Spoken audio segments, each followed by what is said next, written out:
Bonjour à toutes et à tous, bienvenue sur Agriculture des Outre-mer, un podcast d'Outre-mer 360. Vous écoutez le podcast Agriculture des Outre-mer en partenariat avec l'Odéadom, un podcast pour découvrir les produits, les acteurs, les agriculteurs de nos territoires ultramarins. Aujourd'hui, nous accueillons Monsieur Nicolas Philippot. Vous êtes le directeur général de l'usine Gardel en Guadeloupe. Bonjour. Bonjour. Alors, vous êtes également présent sur le Salon international de l'agriculture. On rappelle que l'usine Gardel est un fleuron de l'agriculture guadeloupéenne puisque c'est l'usine qui produit du sucre. Et actuellement, on est en plein dans l'actualité puisque bientôt, on l'espère, il y a le lancement de la campagne sucrière. Alors, vous pouvez nous dire vos perspectives pour cette campagne en termes de tonnage que vous espérez, voilà. Oui, alors effectivement, on s'apprête à lancer.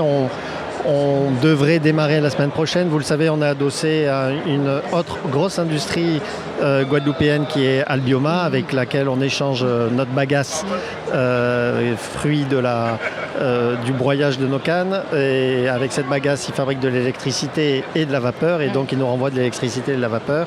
Il y avait des petits calages de démarrage de campagne à effectuer. Et donc, on est opérationnel d'ailleurs à partir de demain. Et on espère pouvoir lancer dès la semaine prochaine.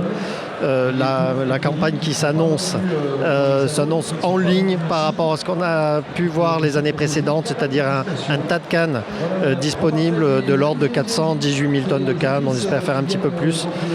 Voilà, ça nous permettrait de sortir de l'ordre de 35 000, 36 000 tonnes de sucre de notre site. Alors on voit que la filière canne, actuellement la collectivité régionale et même également la Chambre d'agriculture se penche sur le sujet concernant son avenir. Pour vous, à l'usine Gardel, comment vous voyez la perspective de ce secteur ?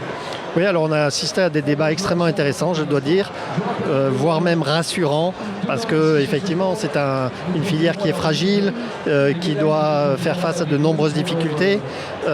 D'une part, la canne et vivre de la canne à 100% est quelque chose de compliqué en Guadeloupe. Ça nécessite d'avoir un certain nombre d'hectares, ça nécessite d'avoir son propre équipement.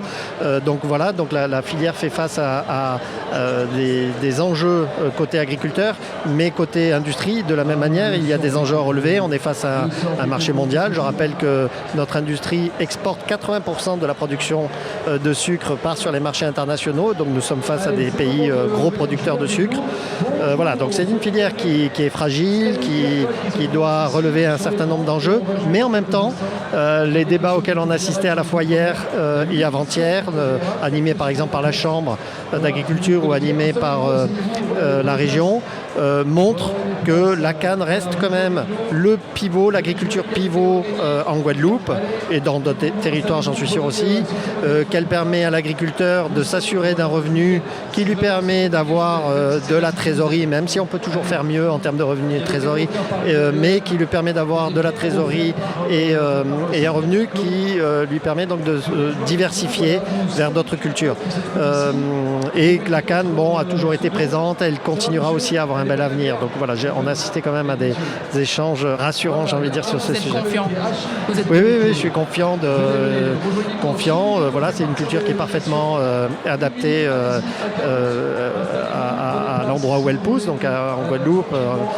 C'est une culture qui est en plus très vertueuse pour le sol, en termes d'émissions carbone, etc. Donc qui en plus utilise de moins en moins d'herbicides, qui par ailleurs, animé d'ailleurs dans le cadre d'un programme spécifique à Gardel, s'oriente de plus en plus vers le bio, et donc vers la production de canne bio et de sucre bio. Donc voilà, oui, c'est une culture qui a de l'avenir, et une nouvelle fois qui devrait et qui doit permettre à la Guadeloupe d'aller vers davantage d'autonomie alimentaire. Alors vous disiez en préambule précédemment, vous attendiez à l'usine Gardel au moins 419 000 tonnes de canne. Ça représente combien de planteurs au total, pour avoir un petit topo, une photographie de ce secteur et des planteurs agriculteurs? Donc là, les chiffres que je vous donne, c'est ceux de Gardel. Donc au passage, il ne faut pas oublier Marie-Galante, qui eux aussi font de la canne et disposent d'une sucrerie. Donc pour parler des 418 000, c'est à peu près 1500-1800 planteurs de canne Voilà, c'est, pour redonner quelques chiffres, c'est des rendements qui oscillent entre 65 on va dire et 120, 130 selon si on se situe en grande terre ou en basse terre. Voilà. Et c'est de plus en plus des grands agriculteurs qui ont davantage de surface, mais c'est vrai que c'est encore beaucoup de petites surfaces et d'agriculteurs donc, qui ont 3, 4, 5 hectares de canne. Et justement pour valoriser cette filière sucre, l'usine Gardel a mis en place plusieurs projets. Alors d'abord on va parler du projet du compost végétal Valor Canne. Où en est-on aujourd'hui? Oui, c'est alors effectivement notre projet Valor Canne, qui est une plateforme de compost 100% issue de coproduits de la canne.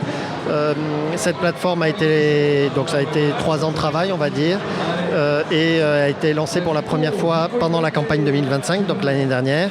Et donc pour la première fois l'année dernière, on a pu recueillir les coproduits de 4 industries, donc à commencer par Gardel avec les écumes, donc c'est de la poudre de matière organique. On a récolté également, accueilli sur cette plateforme la cendre de bagasse d'Albioma, de notre voisin Albioma, les sirops de vinasse de la Cisse Bonne Mère, qui est aussi connu avec son rhum DBM, et enfin notre voisin Damoiseau qui nous a envoyé également sa bagasse mélangée à de la vinasse. Et donc tous ces coproduits permettent de faire maturer un compost pendant 1 mois sur la plateforme.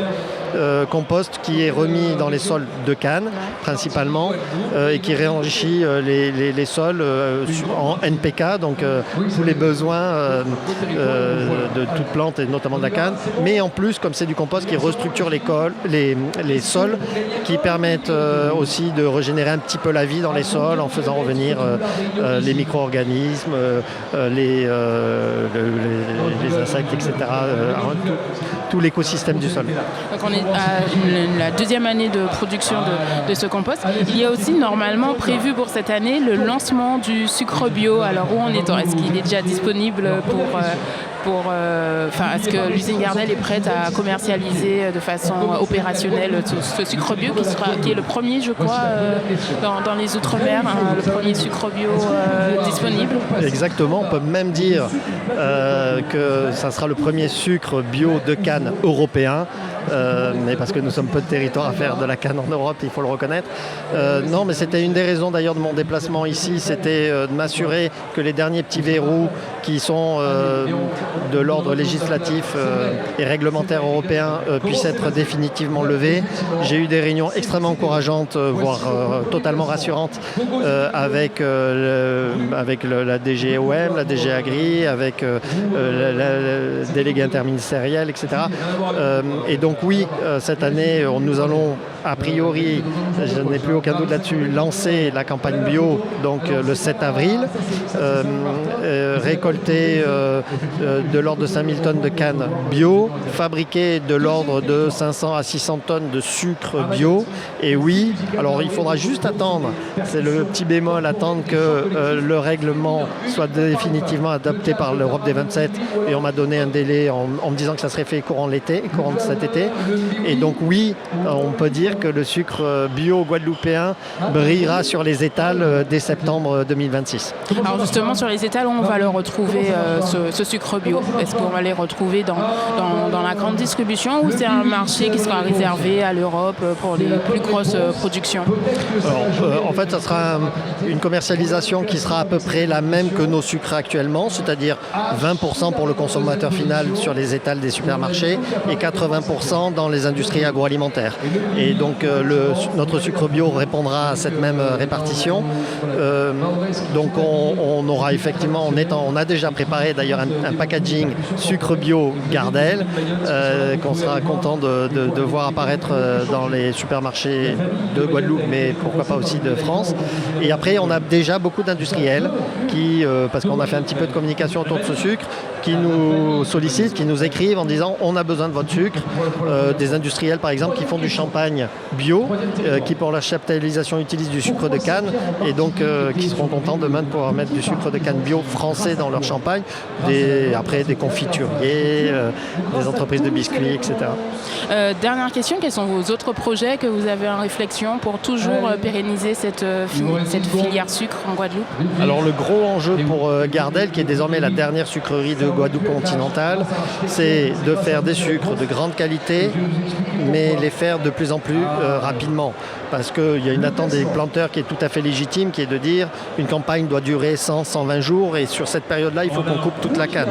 Donc nous, il faut qu'on investisse dans notre outil de production, qu'on continue d'investir dans notre outil de production pour continuer à aller vite tout en faisant des sucres de qualité qui, vous le comprendrez, prennent un peu plus de temps à être produits qu'un sucre qui est destiné à être affiné et qui est de moindre qualité. Donc nos principaux projets sont de continuer à investir dans le site pour faire toujours plus de qualité et en allant sur des rythmes toujours plus rapides. Et après on a des projets, la construction d'un entrepôt dédié à ces sucres de consommation finale qui nous permettra là aussi de répondre aux attentes de nos clients internationaux. Ça s'annonce de bon augure pour l'usine Gardel. Je vous remercie beaucoup Monsieur Philippot. Je rappelle que vous êtes le directeur général de l'usine Gardel en Guadeloupe. Merci beaucoup pour toutes ces informations sur cette filière. Un grand merci à vous. Merci.